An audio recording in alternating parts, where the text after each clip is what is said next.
இன்றைக்கி நம்ம பார்க்குறது சிஎஸ்எஸ் மீடியா queries. இப்போ மீடியா queriesனால் என்னது முதல்ல? மீடியா queriesனால் நியூஸ் பேப்பர்லாம் படிக்கிறீங்கல்ல, நியூஸ் பேப்பர்லாம் படிச்சிங்கன்னா காலம் இப்போ 8 காலம் இருக்கும். இப்படி காலம் வைஸ் நியூஸ் இருக்கும், ஒரே லைனாக இருக்காது.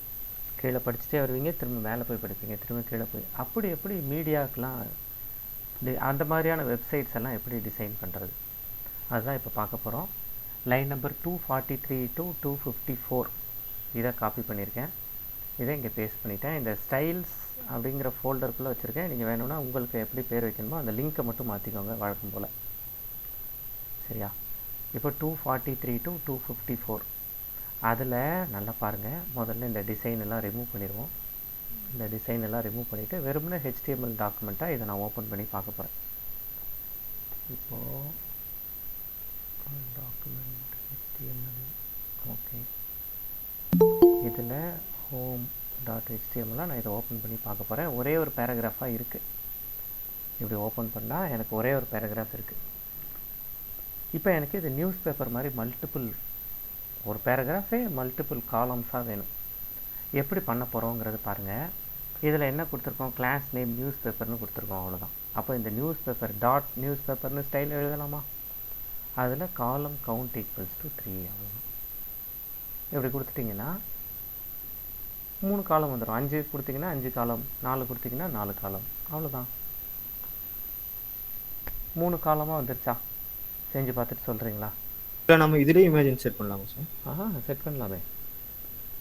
இதில் இப்போ நம்ம ஒரே டிவிஷனுக்கு பண்ணுறோம். நீங்கள் தனித்தனி ஒரே டிவிஷனுக்குள்ளே தனித்தனி இமேஜஸ் வச்சுட்டு அதுக்கு நீங்கள் போய் செட் பண்ணலாம். இதுலேயும் வைக்கலாம், இதில் எது வேணாலும் வைக்கலாம் இந்த காலம்ஸில். இப்போ இதில் அப்படி பண்ணிட்டீங்கன்னா இதில் காலம் கவுண்ட் 3, காலம் வித் 200, 300 எது வேணாலும் கொடுத்து பாருங்கள்.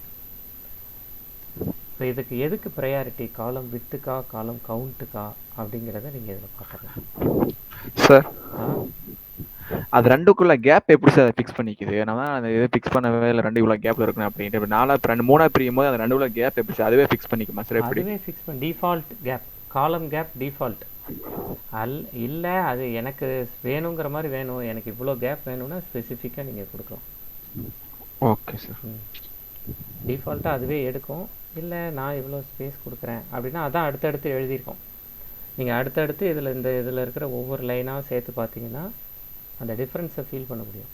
இந்த இடத்துல இப்போ எனக்கு காலம் கவுண்ட் 3 இருக்குது, கேப்பை வந்து எனக்கு இன்க்ரீஸ் பண்ணுங்கள் அப்படின்னா இன்க்ரீஸ் ஆகும்.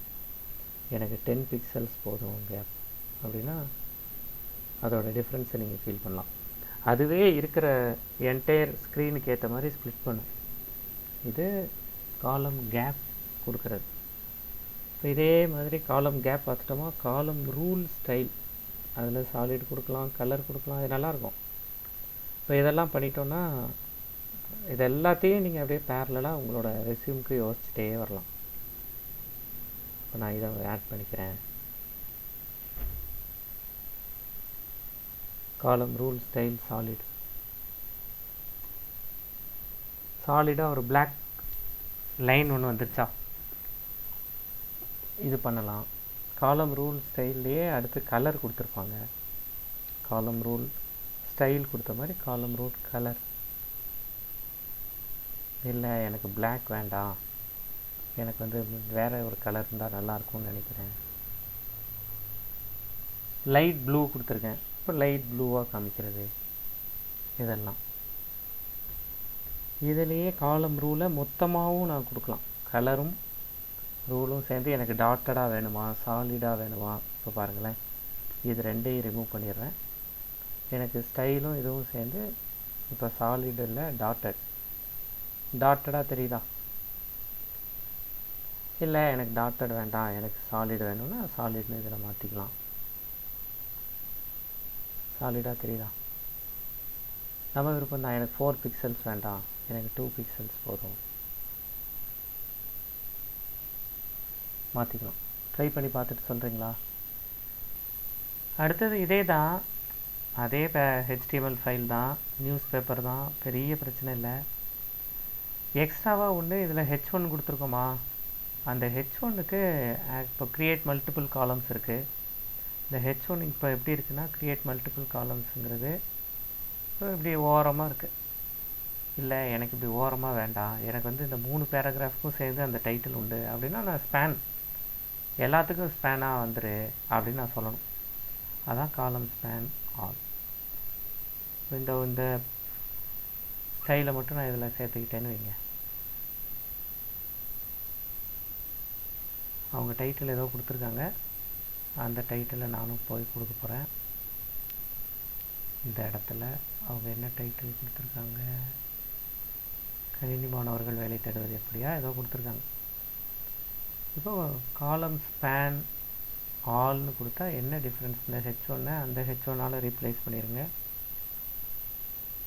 இந்த ஸ்டைல் ஆட் பண்ணி என்ன டிஃப்ரென்ஸ் ஃபீல் பண்ணுறீங்க அப்படிங்கிறத பார்த்து சொல்லுங்கள். காலம் ஸ்பேன் ஆல் அப்படின்னு கொடுத்தா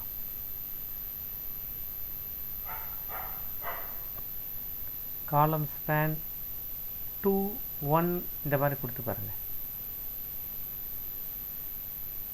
இதில் டிஃப்ரென்ஸ் தெரியலையா?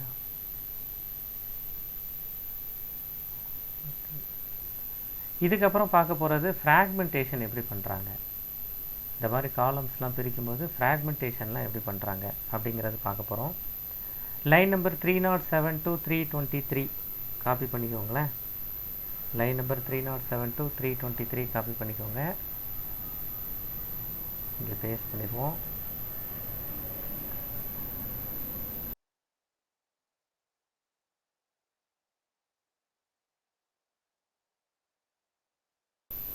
ரெண்டு கிளாஸுக்கு ஸ்டைல் ஆட் பண்ணுறோம். ஒன்று கண்டெய்னருங்கிற கிளாஸுக்கு, இன்னொன்று கண்டென்ட் அப்படிங்கிற கிளாஸுக்கு. அப்போ அந்த ரெண்டு கிளாஸு என்னது இங்கே இருக்கட்டும், அங்கே என்னது HTML என்னதுன்னு போய் பார்க்கலாம். ஒன்று கண்டெய்னர், இங்கே கண்டென்ட், இங்கே ஒரு டிவிஷன் வச்சுருக்காங்க, மேலே டிவிஷன் கண்டெய்னர். ஒரு டிவிஷனுக்குள்ளே இன்னொரு டிவிஷன் வச்சுருக்காங்க. ஒரு டிவிஷனுக்கு கிளாஸ் நேம் கண்டெய்னர்னும் இன்னொரு டிவிஷனுக்கு கிளாஸ் நேம் கண்டென்ட் அப்படின்னு வச்சுருக்காங்க. சரி, இந்த கண்டென்ட்டுக்கு என்ன பண்ணுறாங்க, கண்டெய்னருக்கு என்ன பண்ணுறாங்க ஸ்டைல், அதோட காலம் விட்டும் காலம் கேப்பும் சொல்லிட்டாங்க. இது ரெண்டும் நமக்கு ஏற்கனவே தெரியும். கண்டென்ட்டுக்கு என்ன சொல்கிறாங்க, பேக்ரவுண்ட் கலர் இப்படி இருக்கட்டும், பார்டர் போட சொல்கிறாங்க, பேடிங் மார்ஜின் இதெல்லாம் உங்களுக்கு தெரியும்.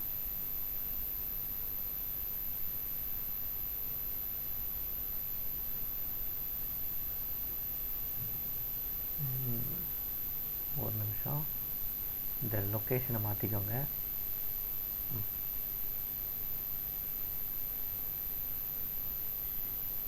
தெரியுதா உங்களுக்கு, பார்டர் வந்துருச்சு, பேடிங் வந்துருச்சு, மார்ஜின் வந்துருச்சு, இதோட பார்டர் கலர் வந்துருச்சு, பேக்ரவுண்ட் கலர் வந்துருச்சு, எல்லாம் வந்துருச்சா? இங்கே கொடுத்துருக்குற எல்லாமே வந்துருச்சா? பேக்ரவுண்ட் கலர் அப்ளை ஆயிடுச்சு, பார்டர் அப்ளை ஆயிடுச்சு, பேடிங் அப்ளை ஆயிடுச்சு, மார்ஜின் அப்ளை ஆயிடுச்சு, காலம் வித் காலம் கேப்லாம் அப்ளை ஆயிடுச்சு. அவ்வளோதாங்க. ட்ரை பண்ணி பாருங்கள். ஆர்ஜிபியோட மேக்ஸிமம் நம்பர் 0லேருந்து 255 வரைக்கும். இது ரெட்டு, க்ரீன், ப்ளூ. இதில் வேறு வேறு காம்பினேஷனில் தான் தெரிஞ்சுக்கணும். அப்படி இல்லைன்னா ஆன்லைனில் போயிட்டு கலர் பிக்கர்ஸ் நிறைய இருக்கும். இங்கே HTMLக்குன்னு தனியாக கலர் பிக்கர்ஸ் நெட்டில் நிறைய இருக்கும். HTML கலர் பிக்கர் இருக்கா, கலர் பிக்கர் டூல்லாம் இருக்கும். இந்த மாதிரியான டூல்ஸ் யூஸ் பண்ணிக்குவாங்க. இதுக்கு நிறைய ஜாவாஸ்கிரிப்ட் லைப்ரரிஸும் இருக்குது, கலர் பிக்கர்ஸுமே நிறைய இருக்குது. இதில் நான் வேணால் பின்னாடி வேணால் அதுக்கான டூல்ஸ் எல்லாம் காமிக்கிறேன். ஆன்லைன்லேருந்தே எடுத்துக்கலாம், இல்லை நம்ம செலக்டிவாக எடுத்துக்கலாம். அந்த இருக்குல்ல, நமக்கு அதோட எக்ஸாக்ட் வேல்யூ தெரியாது கரெக்டாக. இதில் எடுக்கிறோன்னா இதிலேருந்து எடுத்துக்கலாம், ஆர்ஜிபியிலேருந்து எடுத்துக்கலாம். இல்லைனா இந்த நம்பரை டைரெக்டாக யூஸ் பண்ணிக்கலாம். நல்ல கொஸ்டின். இதுக்கு அப்புறமா நம்ம பார்க்க போகிறது தான் ரெஸ்பான்சிவ் டிசைன். ரெஸ்பான்சிவ் டிசைனில் நமக்கு தேவையான சின்ன சின்ன கண்டென்ட் எல்லாம் நம்ம வந்து எடுத்து வைக்கலாமா அப்படிங்கிறத, பொதுவாக HTML அது எல்லாத்தையும் பார்த்துருவோம். இப்போ இதில் பாருங்களேன், ரொம்ப சின்ன டிஃப்ரென்ஸ். இதில் ஸ்டைல்ஸ் வந்து எடுத்துக்கலாம். இதை ரிமூவ் பண்ணிக்கிறேன். இப்போ என்ன சொல்கிறாங்க, டெமோ ஆஃப் டபுள் கோலன். இந்த மாதிரி டபுள் கோலன் யூஸ் பண்ணுறது நம்ம இது வரைக்கும் பார்த்ததே இல்லை, பண்ணதே இல்லை. இப்போ பண்ண போகிறோம். இப்படி டபுள் கோலன் வச்சு பண்ண போகிறோம். அப்போ இந்த மாதிரி டபுள் கோலன் என்ன பண்ணும் அப்படிங்கிறத பார்ப்போம். இப்போ பேராகிராஃபில் ஆஃப்டர் மாதிரியே பிஃபோரும் கொடுத்துக்கலாம். நான் இப்போ சும்மா ஆஃப்டர் எடுத்திருக்கேன். என்ன பண்ணுதுன்னு பாருங்கள். அதாவது ஒரு பேராகிராஃப், அங்கே ஒரு டேக் இருக்குது, HTML எலிமெண்ட் இருக்குது, அதோட ஒரு ஆட்ரிபியூட். அது எனக்கு எப்போ வேணும், அந்த பேராகிராஃப்க்கு அப்புறமா இப்படி கண்டென்ட் வேணும். அப்போ நான் இப்படி சேர்த்துட்டேன்னா பேராகிராஃப் இருக்கா, இங்கே ஒரு பேராகிராஃப் இருக்குது, இங்கே ஒரு பேராகிராஃப் இருக்குது. இப்போ 2 பேராகிராஃப் என்கிட்ட இருக்குது. இந்த 2 பேராகிராஃபில் இருந்தும் என்ன நடக்குதுன்னு பாருங்கள். ஒவ்வொரு பேராகிராஃப்க்கு பின்னாடியும் வணக்கம், இது முதல் வரி, ஹைஃபன் ஒவ்வொரு வரிக்கு பின்னாடி, வரிக்கு பின்னால் நான் இருக்கிறேன், அதுலேயும் ஹைஃபன் ஒவ்வொரு வரிக்கு பின்னாடி. இந்த கண்டென்ட் எங்கேருந்து வந்துச்சு, இந்த இடத்துல பீன்னு கொடுத்து ஆஃப்டர் கொடுத்ததுனால பேராகிராஃப்க்கு பின்னாடி இப்படி வந்துடுச்சு. ரொம்ப ஸ்ட்ரைட் ஃபார்வர்ட். ட்ரை பண்ணி பார்க்கலாம். இது எப்படி இந்த மாதிரியான கண்டென்ட்டெல்லாம் சிஎஸ்எஸ்லேருந்து எடுத்துகிட்டு போய் அங்கே ஆட் பண்ணுவாங்க அப்படிங்கிறது. இதை ட்ரை பண்ணி பார்த்துட்டு சொல்லுங்கள். அடுத்து ஒரு பெரிய கண்டென்ட் இருக்குது, அது என்னங்கிறது பார்க்கலாம்.